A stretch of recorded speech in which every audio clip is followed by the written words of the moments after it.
M'poko jamais jouer un monde qui pi vicieux passé non? Pour qui ça? Depuis le voisinage fin retirer manger pour moi. Yo te mette dit papa mourir, faut me fin manger avant. Bagay ça fait pas gen moun qui gen respect pour moi non. M'kon entre dans kay, ti moun qui pi piti a fait me le papa pour ka bam de qui est dire. Moun sou quartier la kay la pas jeter manger non. Depuis elle fin aswe tout reste manger pour moi. M'kon gen assiette nan même li gen maïl, gen blé, gen petit mila dans le sel kou. Si ou monter la caillou, les m'a sorti m'si e bouche moi dans rideau et puis m'niche porte là. Sortant de pour manger chaudier à seulement zo moins souké. C'est grave oui. M'coucher la caille là, tourner m'ouvert bien large pour m'a prendre manger caille moun oui. Depuis manger à tout fait seulement m'connaît.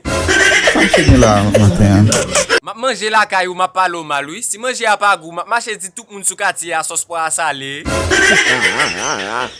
M'konna la caillou moun, li dit m'li pas faire rien depuis matin. Au lieu pour me faire zéro, mal dans cuisine me manger 3 graines Maggi.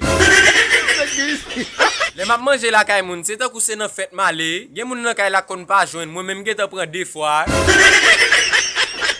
Toute journée m'a boire comprimé, m'a boire sirop pour me manger en pile oui. M'a manger dans n'importe 17 cailles différents. Tout le monde sous quartier a chercher puis moi même m'a gossi. Baba